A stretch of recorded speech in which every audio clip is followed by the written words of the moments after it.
जुलाई 1 अर्थात् असार 17 गते यता राष्ट्रिय परिचय पत्र बनाउने मानिसहरूलाई पनि राहत हुने भएको छ। राष्ट्रिय परिचय तथा पञ्जीकरण विभागले नेपाल राष्ट्र बैंकलाई पत्र लेख्दै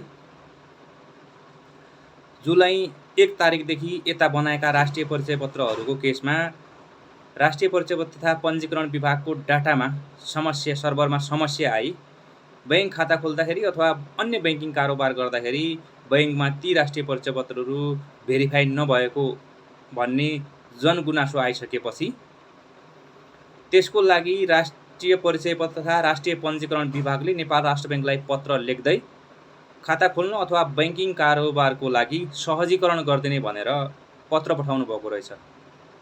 त्यो पत्र राष्ट्र बैंकले 4 दिन लुकाए पनि हिजो बल्ल 8 गते बैंक तथा वित्तीय संस्थाहरूलाई पत्र लेख्दै त्यसै पत्रको आधारमा अब चाहिँ जुलाई 1 देखिका जुन बनेका राष्ट्रिय परिचय पत्रहरू छन् तिनीहरूको केसमा बैंकिङ कारोबार गर्नको लागि सहजीकरण गरिदिने भनेर पत्र पठाइसकेको छ। त्यही भएको हुनाले अबदेखि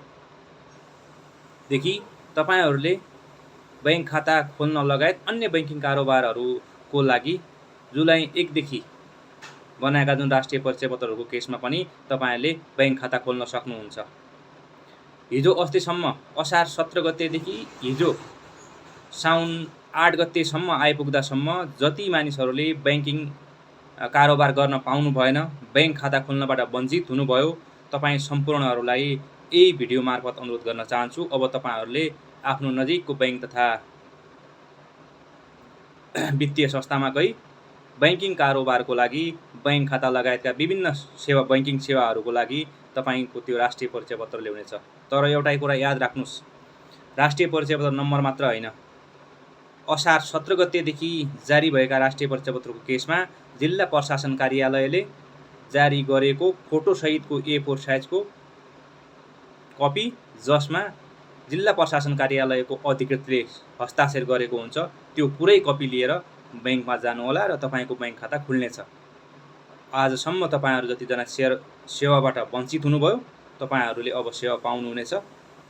त्यही हिसाबले नेपाल राष्ट्र बैंक र राष्ट्रिय परिचय तथा पञ्जीकरण विभागले पनि सहजीकरण गरेको छ। यो समस्या समाधान नहुँदासम्म अब तपाईले त्यही कागजको आधारमा बैंकिङ सेवा लिन सक्नुहुनेछ।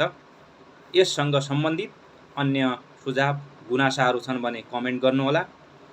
यो समस्या आइसकेपछि मैले अस्ति विगतमा 3-4 वटा भिडियोहरू बनाई विभिन्न निकायहरूमा यसको बारेमा पहल गरिदिनु एकदमै समस्या भएको छ। गाउँघरका सेवाग्राहीहरू 4-5 घण्टाको पैदल यात्राबाट बैंक खाता खोल्न आउने र बैंकमा त्यो भेरिफाई नभइसकेपछि बैंक खाता खोल्नबाट वञ्चित हुने भनेर विभिन्न ठाउँहरूमा मैले त्यसको लागि अनुरोध गरेको थिएँ। विभिन्न ठाउँमा गुनासाहरू गरेको थिएँ र भिडियोहरू मैले पोस्ट गरेको थिएँ। जे भए पनि त्यसमा राष्ट्रिय परिचय पत्र तथा पञ्जीकरण विभागले र राष्ट्र बैंकले सहजीकरण गरिदिनु भएको छ। त्यो गर्नै पर्ने थियो। जनताहरूलाई दुःख दिनुभन्दा त्यो एकदमै राम्रो हो। र अर्को कुरा, अब राष्ट्रिय परिचय तथा पञ्जीकरण विभागले के पनि गर्नुपर्छ भने अबदेखि राष्ट्रिय परिचय पत्र बनाइसकेपछि, नम्बर उपलब्ध गराइसकेपछि त्यो त्यतिबेलै नम्बर आउने बित्तिकैदेखि हरेक डाटाहरू हरेक संस्थाहरूमा, हरेक कार्यालयहरूमा जहाँ त्यो अति आवश्यक छ त्यो कार्यालयहरूको सिस्टममा पनि भेरिफाई हुनुपर्छ। जसरी बैंकले एउटा बैंक खाता नम्बर दिने बित्तिकै त्यो खातामा हरेक ठाउँमा त्यो चाहिँ भ्यालिड हुन्छ भन्नु खोजेको मतलब त्यो खाता नम्बर दिन सक्ने बित्तिकै त्यो खातामा हरेक ट्रान्जेक्सनहरू गर्न मिल्छ। जहाँबाट पनि, नेपाल भित्रबाट होस् नेपाल बाहिरबाट पनि ट्रान्जेक्सन गर्न मिल्छ बैंकले खाता नम्बर उपलब्ध गराइसकेपछि। त्यस्तै गरी नै राष्ट्रिय परिचय पत्र नम्बर उपलब्ध गराउने बित्तिकै त्यो हरेक ठाउँमा भ्यालिड हुनुपर्छ र हरेक ठाउँमा त्यसको चाहिँ भेरिफाइड भएको हुनुपर्छ भन्ने चाहिँ माग हो।